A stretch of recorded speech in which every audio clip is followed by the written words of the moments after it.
me when I was laying in bed, and one grabbed me on each side of the arms, and they dragged me to the end of the bed, and there was a reptilian female standing there with a smirk on her face. And I kind of looking at her, trying to wake up, and I asked her, "Why are you doing this?" And she did an about face and started walking into the gate. And she says, "Oh, because you're special." And I go, "Bull crap." I says, "I got to have a better answer than that." Yeah. And then they grabbed me by the arms and they picked me up and dragged me in right behind her.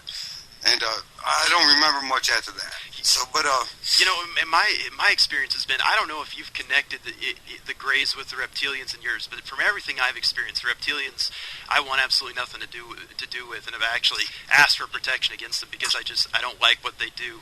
And from all I can gather, it's the Greys is the group that I'm going with, and that there's some confusion because the reptilians have the shape-shifting technology that they make themselves look like the Greys, and that's why there's this perception they work together. That's my best take putting the pieces together. But what are your thoughts there? Well, yeah, the reptilians seem to be feared by all of them, but the ones that's even more feared than the reptilians were these guys, they called them mermen. The way they said it had more of an R to it. Okay. But they was dressed in green jumpsuits, and they had two ridges going down each one of their heads. It was military style. And the girl that was with them, she drug her breath in and says, "Merman," you know, it's like, and I was like, "Merman." I said, "I wonder where that came from," you know, because, you know, the first thing I thought was Atlantis. I was like, right. Oh my God. But they backed off. They moved up against the wall as these guys passed through in rows of threes. Huh. And it was on a mission. That's the only time I saw them. And it was more of a dark, grayish, greenish. No, in the reptilians are more of a greenish color, and these guys were like a grayish, greenish color, real dark grayish green, with the two ridges running down the top of their head. Green. Well, what's your read on the typical Greys? Well, and you had one in the picture there. What you call them, Centaurians there? Or? Yeah, P-45. I think that's what the military is calling it. A person 45,000 years in the future. That's what they're claiming to be. I don't believe it, but because they never come out and tell, hey, this is what we are. But need to be in charge of what's going on when it comes to the surgeries and they're the only ones that carry these wands. The only ones. They carry those wands in their hands because they can hit you on the top of the head or behind the head and change your whole world for you real quick. That sounds like what happened to me, man. But right, I mean, they hit you right behind the ear. There's like a lobe or something right behind the ear, and you can hear it humming just before it hits you, and then things change for you real quick. So, but so that's what they did. Right, they got that worked out real well. I don't know, but these other guys that. No, like I said, they don't send their best people in to come and get me out, and they're easily tricked. But and I think they get in trouble when they do get tricked because it seems like that they don't let people get attached to you. Or they don't let the aliens get attached to you too long because they be swapping out groups periodically, every 2 weeks or every 3 weeks.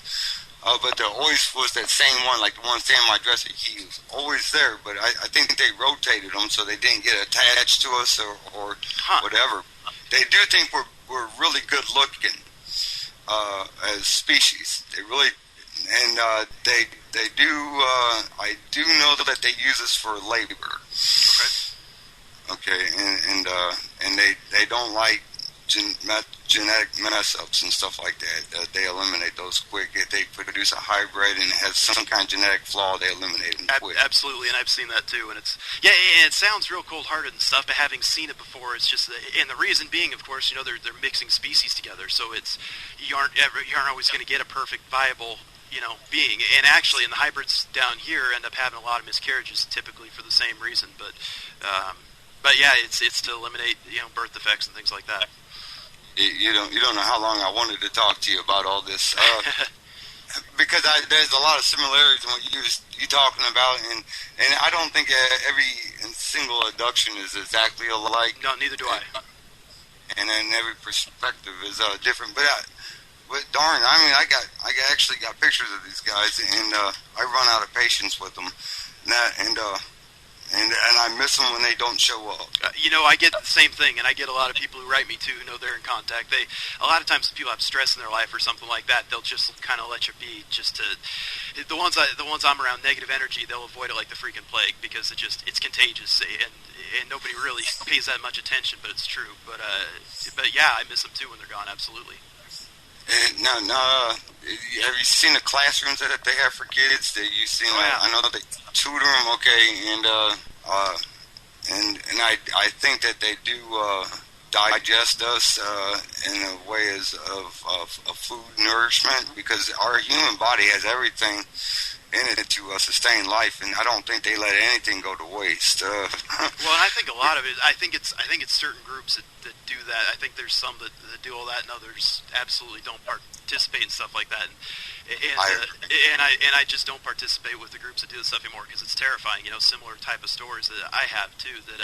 But yeah, it's. I mean, I think a lot of it is some of them sort of appreciate what we have genetically, and when you consume something, especially things like the bone marrow and stuff like that, it literally changes your genes to consume it, which goes back to vampires and all that. That's why that stuff happened, I agree. I think a lot of these old myths and stuff has truth in it. Oh yeah, everybody acts like they have these great imaginations, I don't think so. They worship these things. Right. Now, have you ever seen the praying mantis looking guy? No, but I'm close to somebody who explains it just like that. He'll talk about him, because I've got a buddy once who's seen him as well. Let me tell you a story. And me and my wife didn't talk about this until several months afterwards. And the thing is not that I forgot about it. I just don't know why we didn't talk about it. I woke up one night, okay, and I heard this metal clanking, and there was a tray down there towards my feet. This is in my bedroom, not in some other place on a steel hard plate, but this is in my bed. And there was two of these aliens standing next to this praying mantis. I mean, he looked like a praying mantis, and it had the eyes and the head and everything, and he was green. And I opened my eyes, and I looked what was going on, and I'm looking over, and then now all of a sudden I don't remember. Right. And I go out. But it was several months down the road. My wife, I mentioned to her, and she says, "Yeah." She says, "I remember that." I remember that, and they was doing something to you. And she described it exactly the same way, the praying mantis guy. Really? Yeah, and I remember it because you could hear the metal clanking on the metal tray like he was doing some kind of surgery. I mean, you don't feel it, what they're doing. I don't know how they do it, but they do a darn good job. But yep. I came out of it, and I was seeing what was going on, and two guys were standing, one on each side of him, and he was standing right in the middle doing the operation. I don't know what he was doing. No, that's interesting, because I've had somebody else talk about the praying mantis specifically, and I've never seen that one before. Right, I never seen some of these other ones that people talk about neither. But so what's your man to man? What's your wife's reaction to all this? She doesn't know how to talk about it. It's me, and she'll talk to me about it, and it's tough because she didn't go as far with it as I did, and I think right. that and I seen her that when they took us both together, they would separate us in different rooms. And one time I was in one room laying on a metal table, and there was nobody in it, but I could see like a shelf full of instruments, and there's light coming out of a doorway, and I heard her calling my name, but I didn't get up and go see what was wrong, and I felt kind of bad about that because it was sort of like a cry for my name, but I didn't do nothing. But it's a totally different world when you're there, and it's like you're still trying to absorb and figure out what the heck is going on while it's all going on, It's like, and I remember I did get up a couple of times during some abductions, and I run down to a hallway. There's nowhere to hide. They catch up to you real quick. Oh yeah. So, but I honestly, I've never even tried. Yeah, no, see, and that's interesting because every experience you've had, because like I said, it's the reptilian group that I just refuse to do anything with and have asked for protection from, and yeah, that was every bad experience I had too. I could trace directly back to that specific group for me anyway. To me, they don't have our best intentions at heart. Yeah, they're very arrogant. They are. Yeah, and they think that